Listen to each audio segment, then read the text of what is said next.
Whenever we start something new, we have a certain feeling of trepidation and uncertainty of the unknown, and in most cases it is completely unfounded and we get on with things very quickly and easily. Sometimes it isn't, and a simple little thing can cause us to have an entirely negative first impression and perhaps even never want to try that activity or pastime again. Yoga has so many health benefits, on both a physical and spiritual level, that it would be a tragedy for anyone to miss out on them because they made a silly avoidable mistake on their first day. With that in mind, this video addresses the 3 most common mistakes of new yogi, and how to make sure they don't happen to you. Mistake 1: not knowing what you want from yoga. The reality is that there are numerous different styles and forms of yoga, and each has its different attractions. Ask yourself what it was about yoga in general that attracted you, and then you can investigate a style that caters more specifically to that. You may like to set goals, be they physical, mental or spiritual. If you do, then it's a good idea to discuss them with the instructor of your class before you begin. Yoga instructors are usually very approachable and happy to talk about their passion. They will be able to talk to you about your goals for the class and let you know if you are being realistic, aiming too high or too low.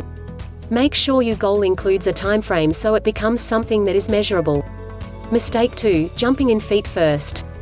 Having decided that they will give this yoga thing a try, many people take a running leap and jump into a 12-month stage-by-stage class. These classes are usually an upfront payment arrangement and progress from one level to the next as the weeks progress. They are a fantastic way of learning yoga and becoming very good at it, but it's quite possible you will choose a class that is not ideal for you. The best way around this is to join a yoga beginner class, also known as a drop-in class. If you do these classes for a few weeks, you will notice a high turnover of students as new people join and old people move on. These classes are designed to give you a very broad feel for the different types of yoga. The level of the students in the class usually varies greatly, so you can expect the instructor to keep the classes quite tame. The other key benefit of doing this is that the classes are pay-as-you-go, so there is no big financial outlay for you while you decide the type and style of yoga that best suits you. You are also not obliged to attend every class. With the longer courses, you can fall behind quickly if you miss a week or 2 in a row. With the pay-as-you-go classes, you will find that while each class is different, the level stays quite low to cater for the newer people joining in. Mistake 3: choosing the wrong teacher.